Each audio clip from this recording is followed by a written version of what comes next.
Bienvenue dans cette nouvelle vidéo. Aujourd'hui je vous retrouve pour faire une vidéo book haul slash unboxing je pense. J'avais bien envie de faire le même format que fait Madame Errant sur sa chaîne, avec le fait de vous montrer dès que j'ai un unboxing à faire, et également prendre un peu ce format là pour les book hauls, notamment là pour cet été. On va voir un petit peu ce que ça donne, si j'aime bien ce format là et si je continue à la rentrée ou pas. Mais j'avais bien envie de vous montrer directement les titres que soit je m'achète ou que je reçois. Comme ça je peux les ranger directement dans ma pile à lire et comme ça c'est fait. Donc là je vous retrouve avec 4 petites choses à vous montrer. J'aurais pu faire un unboxing hier mais j'ai pas pensé, donc c'est pas très grave. On va commencer avec 4 petits livres à vous montrer. Je suis allée en librairie hier, je me suis acheté 2 titres. Il y a un titre c'est Un service presse et un titre que je me suis acheté la semaine dernière.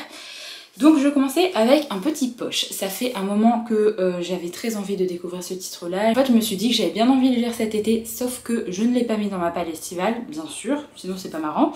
Mais j'ai bien envie quand même de me caser Les Muses de Alex Michaelide qui est sorti au livre de poche. J'avais adoré le titre Dans son silence de cet auteur. Du coup je suis très contente de retrouver la plume de Alex Michaelide avec un nouveau thriller. Alors j'avais bien envie de lire ce livre là parce qu'en fait on va partir, il y a une femme qui va aller voir sa nièce qui est à Cambridge. En fait sa nièce vient de découvrir que quelqu'un qu'elle connaît était mort, mais elle soupçonne son professeur de grec ancien je crois d'être le meurtrier. En fait ce prof a une relation assez bizarre avec un groupe de personnes, un groupe de femmes qui se font appeler les Muses. Et apparemment l'une des personnes de ce groupe va de nouveau être retrouvée morte. Donc il va y avoir 2 meurtres assez rapprochés, donc on va suivre ça. Et franchement ça me tente vraiment bien. En plus la couverture est trop belle, ils ont fait des petits effets comme ça tout le long de la couverture. C'est vraiment très joli. Je suis très contente de l'avoir pris, j'aimerais vraiment le lire cet été. Le deuxième roman que je me suis acheté hier en librairie, je suis trop impatiente de le lire. Je l'ai pas mis dans ma pile à lire estivale, mais clairement il va être lu cet été aussi. C'est The Gilded Cage de Lynette Noni, qui est le tome 2 de la série The Prison Healer. J'avais adoré le premier tome. Je vous invite à aller voir mon update lecture si vous voulez un petit peu connaître mon avis. Mais globalement ça avait été une très chouette lecture. J'avais adoré l'atmosphère qu'il y avait dans cette prison, j'avais adoré les retournements de situation, j'avais bien aimé les personnages. Et là du coup j'ai très hâte d'avoir plus d'informations sur l'univers, sur la magie. Donc j'ai vraiment trop hâte de le lire. Ça va clairement être une lecture qui va m'accompagner cet été et j'aime beaucoup cette couverture toute brillante comme ça, elle est vraiment trop belle. Donc voilà pour les 2 petits achats que j'ai fait hier en librairie. Ensuite j'avais acheté la semaine dernière un premier tome de trilogie. Alors il faut savoir que j'avais très envie de découvrir l'autrice, mais de base c'était la série qui vient de sortir là cette année chez Lumen. Il y a le premier tome qui est sorti cette année qui me tentait vraiment bien, mais en fait je me suis rappelé que sa première trilogie avait quand même reçu de très bons avis et que moi je l'avais toujours pas découverte. Globalement ça me tentait bien parce que c'est une trilogie qui a l'air d'avoir d'intrigues politiques et en fait je sais pas pourquoi mais avec cette série ça me rappelle la série The Curse de Mary Rudowski. Du coup je me suis pris la première trilogie, enfin le premier tome de la première trilogie de Erin Beatty. Donc c'est La couleur du mensonge qui était publié chez Lumen. J'avais tellement entendu de bons avis sur cette trilogie de fantasy young adult que j'ai bien envie de découvrir cette autrice avec ce livre là.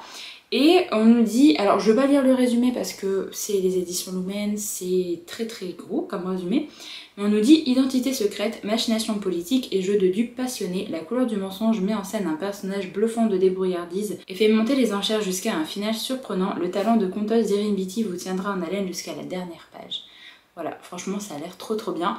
J'ai vraiment hâte de découvrir ce titre là, j'espère vraiment que ça va me plaire parce que j'ai vraiment vu de bons avis. Il y a des jolies petites illustrations en tête de chapitre avec des fleurs, donc voilà, ça me tente bien. Et enfin, le dernier livre que j'ai à vous présenter, c'est un titre qui m'a été envoyé par la maison d'édition Sabran. C'est une sortie du 15 juin, je crois, si j'ai pas de bêtises au niveau de la date. C'est Ces plaisirs violents de Chloé Gong. Je suis tellement contente d'avoir reçu ce titre-là. J'ai trop hâte. Là, clairement, je suis en train de lire Crescent City. Après que j'ai terminé Crescent City, je vais lire ça, mais directement. Il va pas traîner dans ma pile à lire. J'ai trop hâte de m'y mettre. En gros, on nous dit qu'on on va suivre Roméo et Juliette dans la Chine tourmentée des années 1920. On nous dit que Ces plaisirs violents est un récit à suspense dans lequel Juliette et Roma devront renouer, surmonter tout ce qui les sépare pour sauver à la fois leur famille, leurs affaires et la ville. Ça a l'air trop bien, vraiment, ça a l'air trop bien. Et en plus, j'ai vu qu'il y avait des petites illustrations au niveau des en-têtes de chapitres. Donc il y a ça au niveau de la page et franchement, c'est trop beau. Vraiment, j'aime beaucoup. Déjà la couverture, j'aime beaucoup avec ce petit dragon doré. Alors je l'ai reçu un petit peu abîmé là, mais je vais mettre du poids pour que ça se remette en soi. C'est pas très grave. Il est trop beau, vraiment. J'ai trop hâte de lire. Ça m'intrigue depuis sa sortie en VO. J'avais tellement envie que ce soit traduit. Je suis très contente que ce soit. Ça va faire partie de mes prochaines lectures. Voilà pour cette première partie de vidéo. Moi je vous retrouve du coup dans les prochains jours pour vous montrer si jamais je reçois des petites choses ou si jamais je craque sur des petites choses également. Alors je vous retrouve pour faire un petit unboxing assez rapide. Normalement je dois recevoir des services presse mais je les ai pas encore reçus. Là j'ai reçu un colis d'Amazon et je n'ai rien commandé. Donc je vais ouvrir ça avec vous parce que je sais pas ce que c'est. Alors... ouverture facile, hop. Du coup, c'est ouvert et on va rien voir. C'est un grand format. Ah, ah bah oui, c'est le livre de chez Lumen. Alors, merci à la personne qui m'a envoyé ça. Je pense qu'elle va se reconnaître du coup. J'ai donc reçu La fiancée du dieu de la mer de Axio qui est sorti aux éditions Lumen et c'est sorti au mois de mai, je crois, quelque chose comme ça. C'est un titre de fantasy asiatique qui me tentait beaucoup et j'adore la couverture. J'aime beaucoup la couve. Vraiment, merci beaucoup pour cet envoi, je suis beaucoup trop contente. Il va être lu dans pas longtemps parce qu'il me tente vraiment beaucoup. Par rapport aux avis que j'ai vus, on nous disait que c'était un petit peu comme dans un conte asiatique. Et là, alors je vous lis pas tout le résumé de chez Lumen parce que j'ai peur que ça spoil, mais on nous dit: sacrifice au dieu de la mer, monde sous-marin peuplé de légendes et malédictions centenaires, sous la plume enchanteresse d'Axio, qui rappelle les merveilles du voyage de Chihiro, plongé dans cette réinterprétation d'un célèbre conte coréen, et voguer aux côtés d'une héroïne seule maîtresse de son destin. C'est ça, j'avais vu que les personnes disaient que c'était lié à un conte coréen, donc j'aime trop la couverture. Elle est trop belle, j'espère que vous allez bien voir avec la lumière là, mais elle est trop belle. Même des petits reflets à certains endroits de la couverture. Je pense que je vais lire dans pas longtemps. Il y a des petits oiseaux au niveau des en-têtes de chapitres. Trop joli. Vraiment encore merci, c'est vraiment trop gentil. C'est un titre qui me tentait vraiment beaucoup, donc je suis trop ravie de l'avoir. Et j'aime trop les éditions Lumen en plus, je trouve qu'ils font des objets livres très qualitatifs avec le dos comme ça là. Trop joli, donc je suis trop contente, merci. Alors je vous retrouve pour vous montrer tout ça. Il y a des livres que je suis allée chercher en librairie, des petites trouvailles en bouquinerie et j'ai également un petit unboxing à faire avec vous. Je vais commencer avec les 4 petites choses qui viennent de la librairie. Puisque de base je suis allée en librairie pour aller chercher une suite de séries que j'avais extrêmement hâte de lire puisque j'ai vraiment adoré le premier tome. C'est La rage et la ruine de Jennifer L. Armentrout, donc c'est le tome 2 de cette trilogie. Je suis beaucoup trop contente d'avoir ce titre là, j'avais vraiment adoré le premier tome donc j'ai trop hâte de le lire. Je pensais pas qu'il allait être si gros. Il fait 565 pages.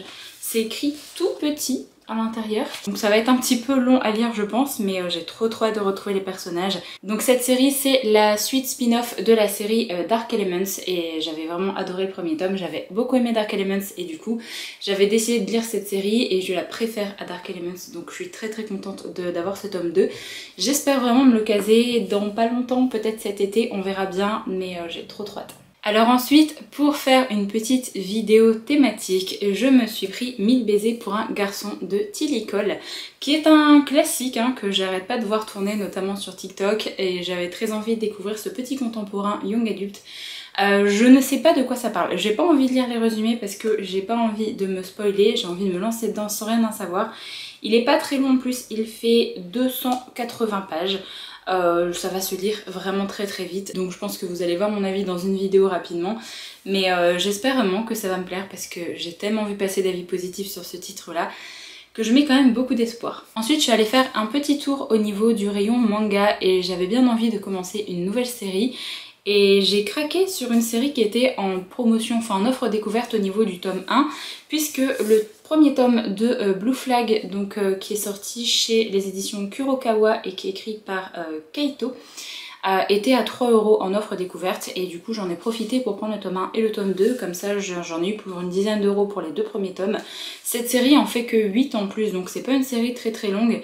J'ai entendu de très bons avis sur cette série. Il me semble que ça se passe au lycée, qu'on va suivre des camarades de classe, peut-être un contemporain, romance, je pense, j'en sais pas plus. Mais vraiment, j'avais très envie de découvrir cette histoire. J'avais terminé ma série shoujo en fin d'année dernière et j'avais pas recommencé de nouvelles séries. J'essaye de pas en commencer beaucoup en même temps, mais c'est vrai qu'il y a pas mal de titres qui m'intéressent au niveau manga. Donc là, je me suis dit, au moins c'est une série terminée, une série que je pourrais lire vraiment rapidement si jamais ça me plaît beaucoup. Et comme il y a que 8 tomes, c'est pas non plus une série à rallonge. Donc je suis très contente d'avoir pris ces 2 tomes-là. Si jamais vous voulez découvrir cette série, n'hésitez pas, vu qu'en ce moment, le premier tome est à 3 €. Alors ensuite, je suis allée faire un petit tour en bouquinerie et j'ai réussi à me trouver 2 Franck Tillier. Je suis très contente. Je vous l'avais déjà dit dans une vidéo, mais les titres de Franck Tillier, je les prends en format poche et généralement je les trouve en bouquinerie. Et là, je suis vraiment contente parce que, alors il me reste un titre de Franck Tillier dans ma pile à lire, sauf qu'en fait c'est un tome que je ne peux pas lire tout de suite parce que c'est pas le tome que je dois lire dans l'ordre chronologique des aventures de Charcot et N-Belle. Du coup, j'ai réussi à me trouver le tome qui me manquait et le tome que je vais pouvoir lire parce que je suis arrivée à ce niveau-là. Donc c'est Atomka de Franck Tillier, il est énorme encore. C'est vraiment une très grosse pavasse, hein, comme d'habitude. Les derniers tomes que j'ai pu lire de cette série sont vraiment très gros.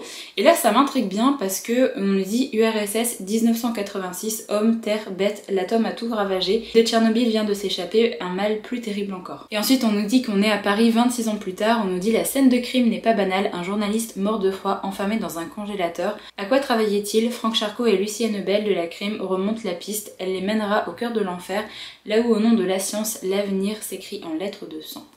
J'ai trop hâte, la thématique m'intrigue vraiment beaucoup et j'espère que ça me plaira plus que les 2 derniers titres qui étaient un peu liés. En fait, j'ai moins apprécié que les autres titres de la grosse série Charcot et Annabelle. Donc on verra bien, mais en tout cas je suis très contente d'avoir le tome qui me manquait. Et du coup il me manquera le tome d'après. Et j'ai le tome suivant, du coup il m'en restera un seul. Je crois que c'est Pandémia qui me manque, ou alors c'est Pandémia que j'ai, je sais plus. Enfin bref, il me manque le tome d'après en fait pour avoir la continuité de cette série, mais je les trouve au fur et à mesure à ma bouquinerie, donc c'est plutôt cool. Et du coup l'autre titre de Franck Tillier que j'ai pu trouver c'est 1991, c'est du coup la préquelle de la série Charcot, donc celui-là en fait vous pouvez le lire n'importe quand. Soit vous pouvez le lire en démarrant la série Charcot parce que ça se lit vraiment avant, c'est la toute première enquête de Charcot. Si jamais vous avez commencé la série Charcot et Annabelle comme pour moi, vous pouvez également le lire quand vous voulez parce que c'est une enquête vraiment à part. Et ce qui est plutôt cool dans cette série, c'est que on est en 1991, donc on n'a pas toutes les méthodes actuelles pour les enquêtes. Donc je trouve ça très chouette d'avoir ce côté-là. Seul bémol pour l'achat de ce livre, je suis dégoûtée, c'est que le dos il est un peu marron et j'ai tous les Franck Tillier avec ce dos là, du coup ça va faire très moche dans la bibliothèque. Je sais c'est qu'un détail hein, mais ça m'énerve qu'ils aient changé le truc de pocket au fur et à mesure des sorties.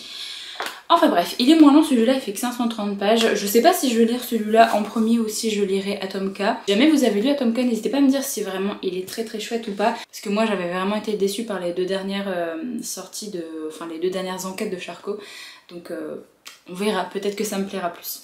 Et du coup ensuite j'ai un petit paquet à ouvrir, donc c'est un service presse mais je sais pas de qui ça vient. Donc c'est une nouvelle maison d'édition avec lesquelles je suis en partenariat pour recevoir des services presse. C'est la collection Young Novel des éditions Akata et j'ai reçu gros tracas pour Charlie Vega de Cristal Maldonado.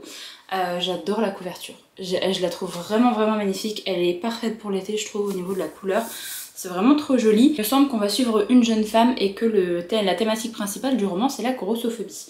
Donc on va suivre ça et on nous dit avec une écriture pleine d'humour et d'ironie, Cristal Maldonado livre un récit sensible, drôle et douloureux à la fois sur le passage à l'âge adulte à travers le personnage de Charlie, explore le rapport entre une adolescente grosse et son propre corps. On nous marque les 3 petites thématiques derrière, c'est grossophobie, confiance en soi et romance. Voilà, j'avais très envie de découvrir la collection Young Novel de chez Akata parce qu'il y a également Pour l'amour du faux que j'aimerais bien découvrir, qui m'intrigue depuis sa sortie.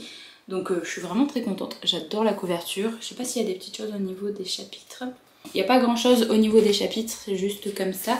Par contre il y a des petits trucs SMS et tout dedans, donc je pense que ça va se lire vraiment très vite. J'ai vraiment trop hâte parce que la thématique elle m'intrigue beaucoup. Donc voilà pour les petits livres qui rejoignent du coup ma pile à lire aujourd'hui. Je pense que les mangas vont être lus aujourd'hui parce que j'ai très envie de me faire mon avis sur cette série. Donc vous allez avoir mon avis également très rapidement. Mais j'ai trop hâte de les lire, vraiment c'est que des livres qui me tentent beaucoup. Alors le Franck Tillier, je sais pas encore vers lequel je vais aller en premier. J'ai vraiment hâte de retrouver les enquêtes de Franck Charcot, donc je suis très contente des acquisitions du jour. Alors je vous retrouve parce que j'ai un petit unboxing à faire d'un titre qui me vient des éditions Gallimard. Je voulais l'ouvrir directement parce que c'est un titre que j'ai bien envie de lire rapidement. C'est pour ça que je vous retrouve pour un seul unboxing là aujourd'hui. Donc je me suis munie des petits ciseaux pour ouvrir parce que je sais pas trop s'il y a une ouverture facile, ça va pas l'air. Donc je vais ouvrir ça. Alors donc les éditions Gallimard Jeunesse m'ont gentiment envoyé Famille de menteurs de Hilocart, qui est donc la préquelle au titre Nous les menteurs que j'avais lu à sa sortie, donc ça fait il y a pas mal d'années déjà. C'est une histoire de secret de famille, ça se passe en été et j'avais bien envie de découvrir ce préquel parce que Nous les menteurs avait été vraiment une très chouette lecture. Donc on verra bien ce que ça donne. Personnellement j'avais pas lu d'autres titres de l'auteur, mais je vois qu'il y a Trouble Vérité qui était sorti et il me semble que c'est sorti en format poche. Donc si jamais ça vous intéresse, Nous les menteurs est sorti en poche d'ailleurs, mais là du coup c'est la sortie grand format. Donc j'ai vraiment hâte de m'y mettre. Là je pourrais vous dire s'il faut lire la préquelle avant ou après avoir lu Nous les menteurs, si jamais ça spoil des éléments ou pas.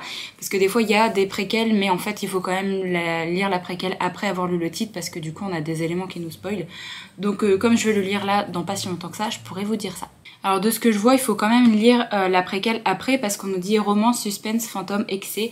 Après Nous les menteurs et seulement après remonter aux origines du drame familial sur l'île privée des Sinclair. Donc Gallimard a quand même marqué qu'il fallait lire cette préquelle après Nous les menteurs. Donc voilà, au moins on a la réponse directement. Mais de toute façon, je vous en reparlerai très vite parce qu'il va être lu dans pas longtemps. Je vous retrouve aujourd'hui pour clôturer cette petite vidéo book haul unboxing. J'ai quelques petites choses à vous montrer là aujourd'hui, mais ça va aller très rapidement, puisque avant de vous faire l'unboxing que j'ai reçu de la part d'une maison d'édition, j'ai craqué en librairie. Je suis allée me prendre toute la suite de Blue Flag. C'est une série qui est terminée en 8 tomes. Je vous ai montré les 2 premiers tomes la dernière fois, je les ai lus, je les ai vraiment adorés et j'avais bien envie de binge-read d'un petit peu cette série de manga, donc j'ai pris les tomes 3, 4, 5, 6, 7 et 8. Voilà, je pense que ça va y passer là ce week-end. J'ai très envie de les lire, donc ça va être lu rapidement. J'ai vraiment été très hypée par les 2 premiers tomes, j'aime beaucoup les personnages, j'aime beaucoup l'ambiance.